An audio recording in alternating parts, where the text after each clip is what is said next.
Houve um probleminha técnico aí no finalzinho do vídeo, cortou, né?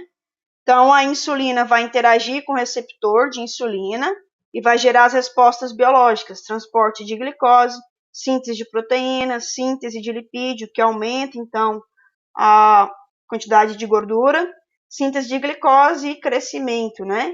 Então, a insulina é extremamente importante para o nosso crescimento.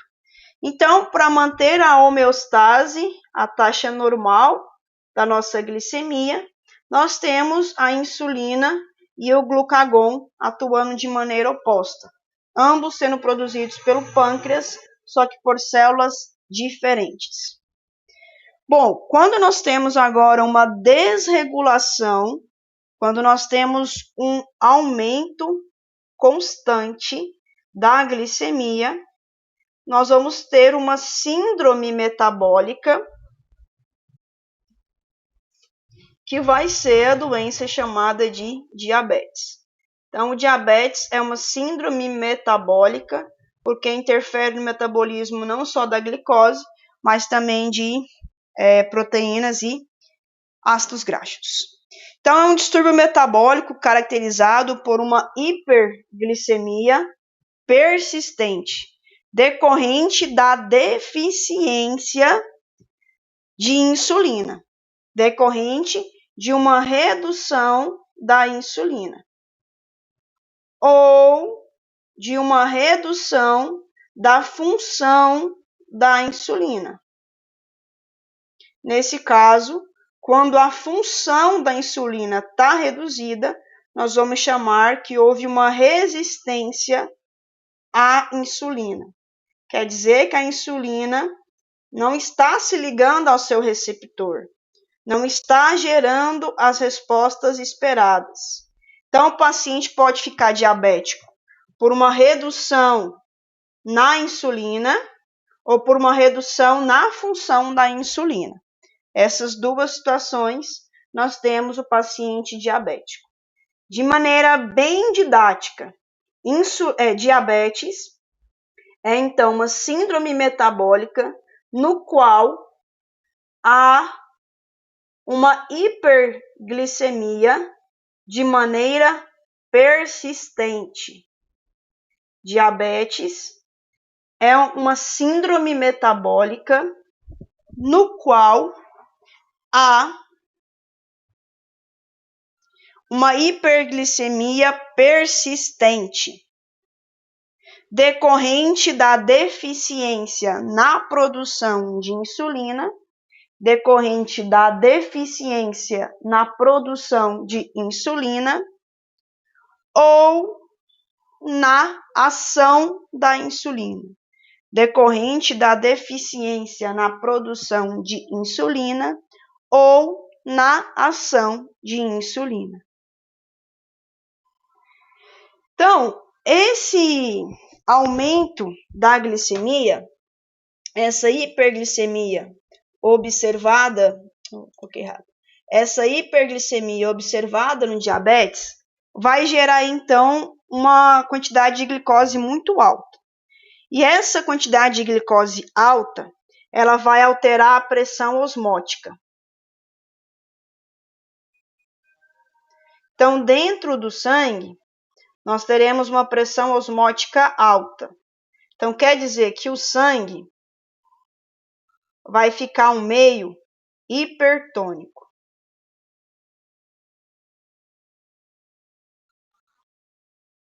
E isso vai gerar, então, um processo de osmose das células para o sangue. Então, as células vão perder água, as células vão ficar desidratadas e vão gerar lesões. E essas lesões, então, são processos mais graves, né? Células vão ficar desidratadas. Além disso, esse aumento da glicemia vai gerar, então, uma eliminação de glicose pela urina. O aumento de glicose na urina é chamado de glicosúria. Então, glicosúria é o aumento de glicose na urina. E isso faz com que haja uma perda excessiva de água. Perda excessiva de água. E isso é prejudicial, né? Além disso, o aumento na glicemia pode gerar lesão nos vasos sanguíneos. O aumento da glicemia, então, gera lesão nos vasos sanguíneos. E essas lesões vão, então, gerando as complicações, como, por exemplo, a retinopatia. O paciente pode ficar cego, retinopatia. Pode levar ao pé diabético, em algumas situações, ter que amputar. Errei aqui, né? Deixa eu apagar. Faz que eu não errei. Pé diabético. Assim como também pode levar a um aumento da pressão arterial, pode levar a uma insuficiência renal, entre outros prejuízos, né? Então, o diabetes é uma doença grave e é uma doença silenciosa. Ninguém sabe quando a glicemia está aumentando. Então, o diabetes possui essas características. É uma doença crônica, ninguém torna-se diabético do dia para o outro. É uma doença crônica, silenciosa, por isso que é importante fazer os exames com frequência, e uma doença assintomática. O paciente não sente nada. O que ele vai sentir serão as sequelas. Quando tiver, então, uma glicemia muito elevada, ele vai ter sequelas, como, por exemplo, retinopatia, neuropatia, que é a dor intensa dos nervos, perda de algum membro, etc. Bom, o diabetes, então, é uma doença que os dois cursos vão ter que estudar muito, né? Tá aqui. E é importante ter esse cuidado com esse paciente diabético. O diabetes, ele acomete, então, o mundo todo, e nós temos vários tipos de diabetes. Entre os vários tipos, os predominantes são os tipo 1 e tipo 2. Então, não são os únicos tipos, são os predominantes. Entre o tipo 1 e o tipo 2 corresponde a 90% dos casos de diabetes. Já o tipo 1 corresponde em torno de 9%, né, bem menos. Então, o diabetes tipo 2 é uma doença que é esperado a pessoa ter ao longo da vida. Por quê? Por conta dos nossos hábitos alimentares. Então, se nós tivermos um hábito alimentar desde a infância até a fase adulta, nós conseguimos prevenir essa doença. E o diabetes tipo 2 também tem um forte fator genético. Então, se o lado do pai, o lado da mãe tem diabetes e você não trata, você está sentenciando que daqui 10, 20, 30 anos você será também um paciente diabético. Então, eu vou dar o meu exemplo. Tanto parte de pai quanto parte de mãe possuem o caso de diabetes. A minha mãe é diabética, as minhas avós eram diabéticas. Então, eu tenho que ter uma dieta mais balanceada para retardar a doença. Então, possivelmente no futuro eu serei? Sim, mas eu posso tornar diabético com 40 anos, 50, 60, 80, depende dos meus hábitos de vida, que vem lá desde a infância, tá? E o diabetes tipo 1 é uma doença autoimune, que não tem muito como prevenir. Então, é uma doença que acontece e, em geral, acomete pessoas mais jovens, também chamada, então, de diabetes juvenil. E é uma doença que gera altos custos para a nossa saúde pública. Esse paciente, então, vai ter gastos com medicamento, com médico, algumas situações até mesmo hospitalização. Se piorar muito, vai ter que ser um paciente dialítico, tem que fazer hemodiálise. entre outras situações. Então, o Brasil, ele está entre os 10 países com maior número de pessoas com diabetes entre os 20 e 79 anos de idade. Então, o primeiro país que nós temos aí com o maior número de pessoas diabéticas é a China, seguida da Índia e Estados Unidos. E o Brasil está aí em quarto lugar. Mas isso aqui também é meio que de esperar, porque todos esses países, China, Índia, Estados Unidos e Brasil, são países que possuem uma população muito grande, né? Então é necessário nós nos cuidarmos, porque se nós não nos cuidarmos, daqui a pouco nós vamos estar igual a China, né? A China tem 109 milhões de diabéticos, o Brasil tem 14,3.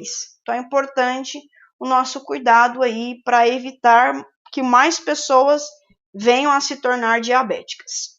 Então, o diabetes, ele possui a classificação de acordo com a Sociedade Brasileira de Endocrinologia. Aí, periodicamente, nós temos as diretrizes de diabetes, e eu tirei esse quadro de lá. Então, nós temos diabetes tipo 1A e 1B, diabetes tipo 2, diabetes gestacional e outros tipos de menor prevalência, né? E é muito mais difícil o diagnóstico. Eu vou detalhar aqui nessa aula o diabetes tipo 1, tipo 2 e o gestacional. São, então, os mais importantes. Uma coisa que é importante mencionar nesse slide aqui é que a OMS, Organização Mundial da Saúde, ela estipulou que a hiperglicemia é o terceiro fator de causa de morte prematura, morte antes do tempo, né? Então, por exemplo, eu tenho 30 e poucos anos de idade, se eu morrer, eu estou morrendo antes da hora, porque nós temos aí a expectativa de vida entre 60 e 70 anos. Então, a hiperglicemia é o terceiro fator de causa de morte prematura, isso no mundo inteiro, porque a hiperglicemia, o diabetes, vai gerar doenças cardiovasculares. Então, é uma doença perigosíssima. Então, diferenciando aqui diabetes tipo 1 e diabetes tipo 2. Tipo 1 é mais raro, em torno aí de 10, 9%, e o tipo 2 muito mais frequente, em torno de 90% dos casos. Sendo que tipo 1, os sintomas principais, a criança perde peso rapidamente, ela perde peso, fica mais fraca, etc. Já o idoso, ele tende a ganhar peso. Então, o efeito básico da ausência de insulina ou da resistência à insulina sobre o metabolismo da glicose, né, é importante nas duas diabetes. É importante falar, o diabetes tipo 2, ele está muito relacionado à obesidade. E hoje, por conta dos hábitos alimentares do Ocidente, né, nós temos muitas crianças sendo obesas. Então, hoje é errado falar diabetes juvenil, porque nós temos muitas crianças com diabetes tipo 2. Porque a obesidade, principalmente a obesidade que se acumula na região abdominal, leva à redução da ação da insulina. Então, o paciente produz insulina, só que essa insulina é ineficiente. Então, a obesidade causa isso, gerando pacientes diabéticos tipo 2. Bom, vamos detalhar aqui um pouquinho o diabetes tipo 1. É o mais raro aí, mas é importante nós sabermos. Então, em geral, o paciente ele vai ser um paciente mais magro e ele aumenta o apetite, ele fica com muita fome. Ele vai ter urina em excesso. Urina em excesso é chamado de poliúria. Então, ele emagrece rapidamente, sem nenhuma causa específica, mesmo comendo muito. Vai ser um paciente cansado, com muita fraqueza, e vai ter muita sede e boca seca. Muita sede, o termo correto, é polidipsia. Então, polidipsia é sede excessiva. boca seca é xerostomia. Então, o paciente vai ter poliúria, polidipsia, xerostomia, emagrecimento rápido e, em geral, acontece a primeira vez, né, durante a fase da infância, adolescência. Infância, juventude, colocar assim, né? Em geral, tá? Já o diabetes tipo 2 acomete pessoas mais velhas,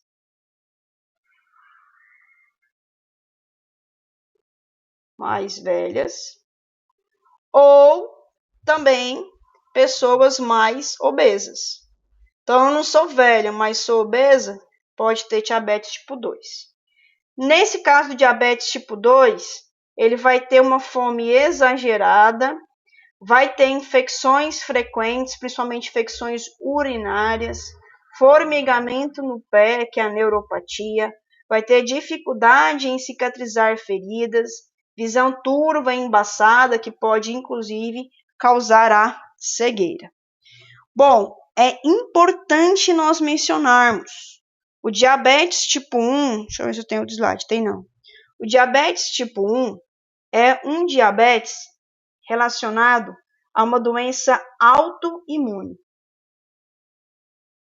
no qual ele produz anticorpos anti-células beta-pancreáticas. Então, diabetes tipo 1 é uma doença autoimune, no qual produz anticorpos anti-células beta-pancreáticas. Ou seja, o pâncreas dele, na região das ilhotas de Langerhans, vão ficar muito prejudicados. Essa doença autoimune, ela pode se desenvolver por fatores ambientais, por predisposição genética, por infecções virais, por fatores alimentares, pela microbiota intestinal, etc. Já o diabetes tipo 2, há, em geral, uma redução da insulina, principalmente relacionado a fatores de vida, fatores alimentares, atividade física que não pratica, né? Entre outros aspectos, assim como a fator genético, também é muito importante no diabetes tipo 2. Então, o paciente diabetes tipo 1, ele vai ter aí anticorpos anti-ilhota, que vão então destruir a ilhota de Langerhans, e anticorpo anti-insulina. Os dois tipos vão então prejudicar, vão reduzir a função da insulina, deixando a glicemia alta.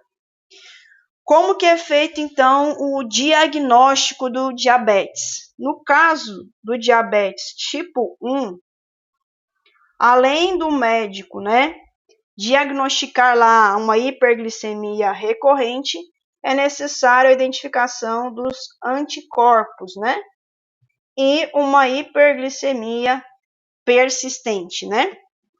Repara que no estágio 1 e 2, os sintomas são ausentes, mas ele já vai ter uma alteração glicêmica.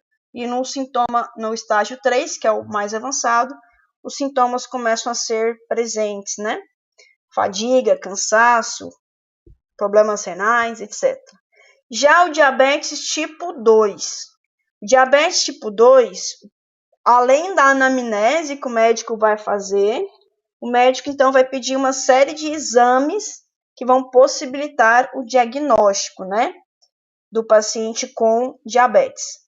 Primeira coisa, então, é feito verificando se ele tem um quadro de pré-diabetes, que é quando a glicemia está entre 90 e 99. Vai observar a história clínica do paciente, se tem doenças cardiovasculares, hipertensão, o nível do colesterol, do triglicérides, se esse paciente é sedentário, outros fatores aí que podem sugerir que esse paciente é diabético. E sintomas gerais, então, que é importante vocês ficarem atentos com os futuros clientes ou pacientes de vocês, né? É uma perda de peso sem motivo, sem explicação, falta de energia, sede excessiva, visão embaçada ou turva, cansaço e sono excessivo, infecções recorrentes que demoram a cicatrizar e alguns pacientes podem ter aumento de apetite e urina frequente, né? Poliúria, polidipsia. Em outras situações, o paciente pode ter, deixa eu apagar aqui, o paciente então pode ter fome intensa, sede intensa. É importante saber se o paciente tem familiares com diabetes, cicatrização reduzida, problemas de impotência sexual, entre outros quadros aí, que é importante a investigação. E o diabetes é uma doença grave porque causa complicações. Então, quais são as complicações que o diabetes causa? Neuropatia periférica, que é uma dor nos nervos. Essa neuropatia periférica causa muita dor, assim como problemas na circulação periférica. Esses problemas na circulação periférica podem causar, inclusive, trombose, que é, então, uma doença grave. Se o trombo chegar lá no pulmão, pode ter uma disfunção respiratória. Assim como o paciente vai ter retinopatia no olho, né? Essa retinopatia pode causar cegueira.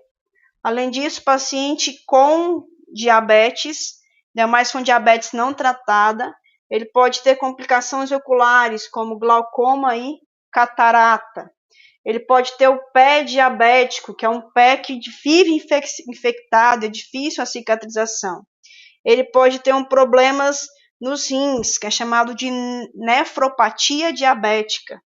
Então, esse problema, né, nos rins, nefropatia diabética, pode causar a insuficiência renal e esse paciente tornar-se um paciente dialítico, que tem que fazer diálise. Podemos ter aí um infarto no coração, né? Um ataque cardíaco.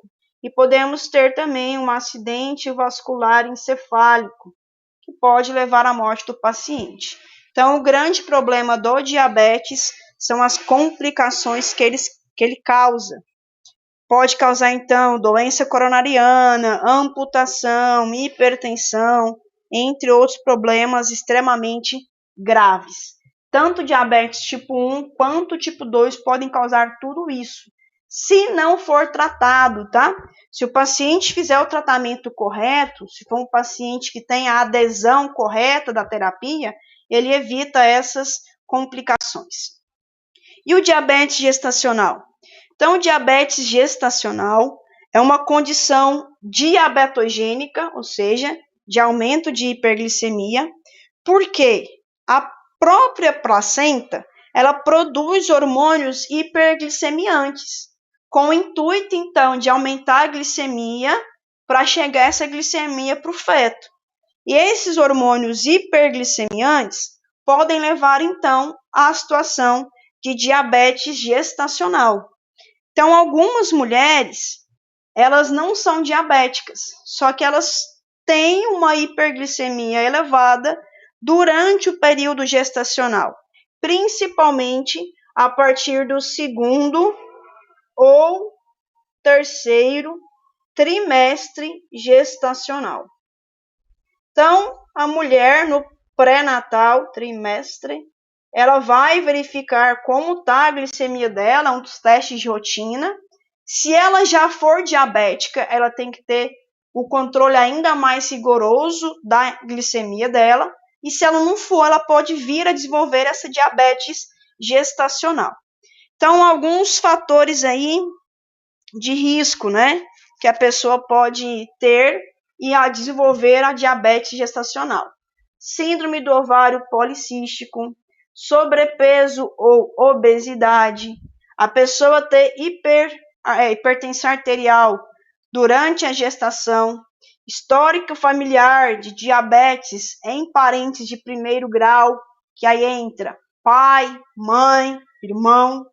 História prévia de bebês grandes, mais que 4 quilos. Então, se numa segunda gestação, a primeira, teve um bebê grande, isso é uma indicação que a pessoa pode ter diabetes gestacional na outra gestação. Idade materna acima de 35 anos. Um ganho de peso excessivo durante a gestação. E se for uma segunda gestação, se ela tiver tido uma história prévia na primeira gestação, ou história de diabetes gestacional na mãe, e gestação múltipla, gravidez de gêmeos, porque aí produz ainda mais hormônios hiperglicemiantes. Então, o diabetes gestacional é uma doença grave que tem que ser investigada aí durante o pré-natal. Se a mulher apresentar esses fatores de risco, é necessário, então, uma dieta balanceada, né? Porque se a mulher não tiver esse controle, a criança pode nascer com problemas. Então, nesse sentido, diabetes gestacional tem que ser identificado, quando possível, na primeira consulta do pré-natal. Então, medir a glicemia dela em jejum. Se a glicemia em jejum dela for maior ou igual a 85 a 90, ela é considerada como positivo para diabetes gestacional. Então, o nível da glicemia na gestante é um pouco menor. Se o nível glicêmico dela em jejum for menor que 85, será investigado novamente a glicemia após a 20ª semana. Se após a 20ª semana ela continuar com esse nível glicêmico menor que 85, ela não teve e não terá aí diabetes gestacional. Se for maior, deu positivo para o diabetes gestacional. Professora, eu não era diabética, eu engravidei, durante a gravidez eu tive diabetes gestacional. Eu vou tornar diabética depois da gestação? Não. Depois da gestação, o nível glicêmico pode voltar ao normal, mas claro, depende muito dos hábitos de vida dessa mulher. Então, diabetes gestacional não garante que a pessoa será diabética para o resto da vida, não. Então, aqui nós temos os principais tipos aí de diabetes, mais importantes tanto para a enfermagem quanto para a nutrição, que é o tipo 1, tipo 2 e o diabetes gestacional. Então, o diabetes tipo 1, início súbito,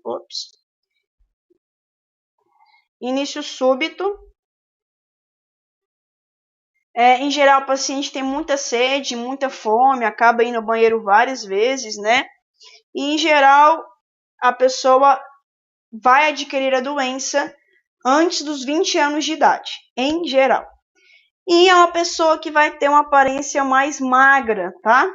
E é por conta do sistema imune que vai destruir as células pancreáticas. Como tratamento, nós temos aí as injeções de insulina. No semestre que vem, vocês terão a disciplina de farmacologia, onde o professor vai detalhar aí os tipos de insulina que existe, né? Diabetes tipo 2 já tem um início bem mais lento, né? É uma doença difícil de ser detectada, porque a pessoa tem que fazer exames de rotina com muita frequência. Em geral, acomete pessoas acima dos 40 anos de idade.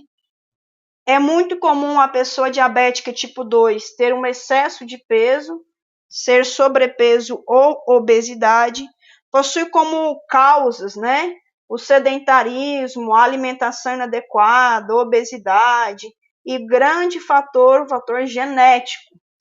Principal tratamento, mudança no estilo de vida, assim como o uso de medicamentos, em alguns pacientes até mesmo recomendado o uso da insulina. Então, esses medicamentos usados para tratamento do diabetes, vocês estudarão no semestre que vem. E o diabetes gestacional, a gestante terá então uma sede acentuada, micção frequente, aí já é difícil, porque a gestante já tem a micção frequente, né? Então, são sintomas muito semelhantes ao diabetes tipo 2. Em geral, depende muito da faixa etária reprodutiva, então, uma mulher que engravide em torno dos 15 anos dificilmente vai ter o diabetes gestacional, é mais gestação com mulheres mais velhas. É necessário ela estar gestante, óbvio, né? E os hormônios produzidos pela placenta, o próprio hormônio HCG, ele é então um hormônio que gera uma hiperglicemia e impede a ação da insulina. E dependendo do grau desse diabetes, mudanças no hábito de vida da gestante, mudanças alimentares, aí entra a importância da nutrição durante o período gestacional. Em algumas situações é necessário injeção também de insulina. Bom, com isso, então, nós terminamos o conteúdo o conteúdo programado, né, de endocrinologia, sendo que na próxima aula nós iremos estudar os hormônios sexuais, hormônios masculinos e femininos. Eu não coloquei aqui porque ia ficar grande, mas na próxima aula veremos sobre hormônios sexuais, ok? Bom, espero que todos tenham aí um bom estudo, uma boa semana. Qualquer dúvida com relação às atividades aí, atividades agora avaliativas, né? Então, recadinho final para vocês. Aprender é a única coisa que a mente nunca se cansa, nunca tem medo, nunca se arrepende, né? E eu peço que vocês respondam questões a nível de valer presença, tá? Da fisiologia endócrina. E eu coloquei no Classroom a atividade avaliativa, né? Então, vocês têm que responder para compor a média de vocês, a avaliativa. Qualquer dúvida, nós podemos conversar aí preferencialmente via Zoom, porque é mais fácil você explicar a sua dúvida e é mais fácil eu explicar a resposta, a pergunta, etc, né? Para nós batermos um papo. Beleza? Então, por hoje era isso. Fiquem todos com Deus. Tenham aí excelente semana, excelente estudo. E não se esqueça, tamo junto, tá? Amo todos vocês. Tchau, tchau.